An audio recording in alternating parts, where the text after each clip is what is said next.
Hello అందరికీ, welcome back to my channel. ఈరోజు మన వీడియోలో వందల రోగాలను నయం చేసే మునగాకుతో కారప్పొడి చేస్తున్నానండి.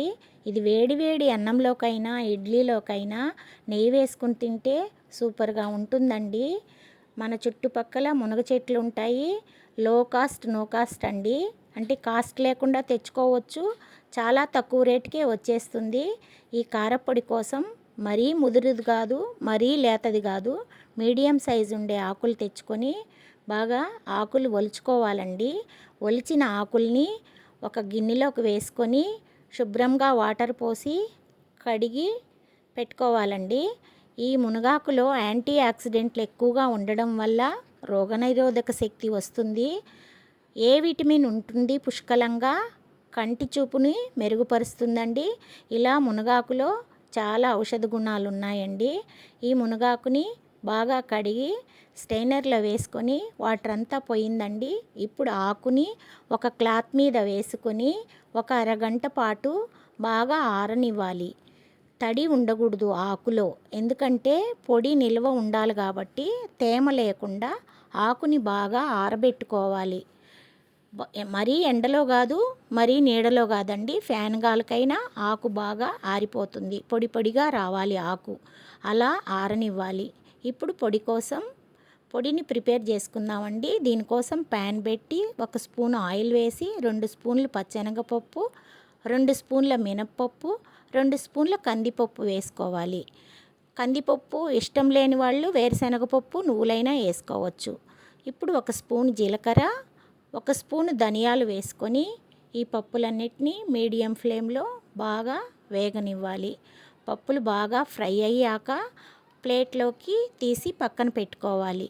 ఇప్పుడు ఇదే ప్యాన్లో ఒక ఉసిరికాయ, చిన్న ఉసిరికాయ సైజ్ అంతా చింతపండుని కూడా దీనిలో బాగా ఫ్రై చేసుకోవాలండి. చింతపండుని ప్యాన్లో వేసుకొని ఫ్రై చేసుకోవాలి. చింతపండు ఫ్రై చేసుకుంటేనే పొడిలో బాగుంటుందండి, లేకపోతే పొడి ముద్ద ముద్దగా అయిపోతుంది. అందుకని చింతపండును కూడా బాగా ఫ్రై చేసుకోవాలి. ఈ చింతపండును కూడా ఇప్పుడు పప్పులు తీసి పెట్టుకున్న ప్లేట్లోకే వేసేసి పక్కన పెట్టుకోవాలి. ఇప్పుడు ప్యాన్ పెట్టుకొని 1 స్పూన్ ఆయిల్ వేసుకొని ఒక 20 ఎండుమిర్చిని వేసుకొని ఫ్రై చేసుకోవాలి. ఎండుమిర్చి నేను కొంచెం ఎక్కువే తీసుకున్నానండి, ఎక్కువ పొడి కోసమని. కారం అయితే సరిపోతుంది.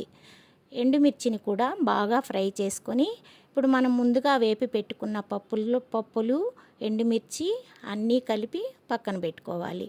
ఇప్పుడు ప్యాన్లో 1 స్పూన్ ఆయిల్ వేసుకొని గుప్పిడి కరివేపాకు వేసుకొని ముందుగా కడిగి శుభ్రం చేసి పెట్టుకున్న మునగాకును కూడా ఇందులో వేసుకొని ఫ్రై చేసుకోవాలి. కరివేపాకు వేసుకుంటే పొడి మంచి స్మెల్ వస్తుంది, టేస్ట్ బాగుంటుందని మునగాకులో కరివేపాకు కూడా వేసుకున్నానండి. దీన్ని 10 మినిట్స్ సన్నని ఫ్లేమ్లో బాగా ఫ్రై చేసుకోవాలి. మునగాకు చూసారా, మునగాకు బాగా క్రిస్పీగా ఫ్రై అవ్వాలండి. బాగా ఫ్రై అయిపోయింది. ఇప్పుడు స్టవ్ కట్టేసి ఆ స్టవ్ మీదనే మునగాకు అలాగే పెట్టేస్తే ఆ వేడికి ఇంకొంచెం బాగా ఫ్రై అవుతుంది. ఇప్పుడు మనం ముందుగా పక్కన పెట్టుకున్న ఈ పప్పులన్నిటినీ మిక్సీ జార్ తీసుకొని మిక్సీ జార్లో వేసేసి అన్నీ మనం ఇప్పుడు వీటిని పొడి చేసుకోవాలి కాబట్టి ఈ పొడిలోకి 1 స్పూన్ ఉప్పు, 1 స్పూన్ పసుపు వేసుకొని ఈ పొడిని మిక్సీ పట్టుకోవాలి. పొడిని బరకగా మిక్సీ పట్టుకోవాలండి, అప్పుడే పొడి టేస్ట్గా ఉంటుంది. చూసారా, ఇప్పుడు బరకగా పొడి ప్రిపేర్ అయిపోయింది. ఇందులోనే మనం ఫ్రై చేసి పక్కన పెట్టుకున్న మునగాకును కూడా ఈ మిక్సీ జార్లోకి వేసేసుకోవాలి. ఇప్పుడు మునగాకుని మిక్సీ జార్లో వేసుకొని మిక్సీ పట్టుకోవాలండి. మిక్సీ ఒకేసారి లాంగ్ ప్రెస్ చేయకుండా ఆపి మిక్సీ పట్టుకోవాలి. అప్పుడు ఆకులుగా ఉంటేనే పొడి బాగుంటుందండి. ఇందులోనే నేను ఒక 20 వెల్లుల్లి రెబ్బలు వేసుకొని మిక్సీ పట్టేసుకున్నాను. ఇప్పుడు చూడండి, పొడి రెడీ అయిపోయిందండి. కలర్ఫుల్గా చూసేదానికి ఎంత బాగుందో చూడండి. పలుకులుగా ఆకులుగా పొడి కనిపిస్తుంది.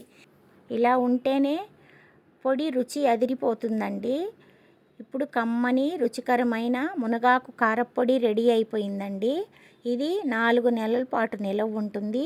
ఒక ఎయిర్ టైట్ కంటైనర్లో స్టోర్ చేసుకోవచ్చండి. ఫ్రిడ్జ్లో ఉంచాల్సిన అవసరం లేదు, బయటైనా ఉంచుకోవచ్చు, ఏం చెడిపోదండి. ఇప్పుడు ఇది వేడి వేడి అన్నంలో నెయ్యి వేసుకొని ఈ పొడి వేసుకొని తింటే చాలా బాగుంటుందండి. కమ్మని స్మెల్లు అసలు అదిరిపోతుందండి, గుబాళిస్తుంది వాసన. మీరు ఒకసారి దీన్ని ట్రై చేయండి, ఎలా వచ్చిందో నాకు కామెంట్ చేయండి. ఇలాంటి మరిన్ని వీడియోస్ కోసం నా ఛానల్ని సబ్స్క్రైబ్ చేసుకోండి. మరో కొత్త వీడియోతో మీ ముందుంటాను. Thanks for watching.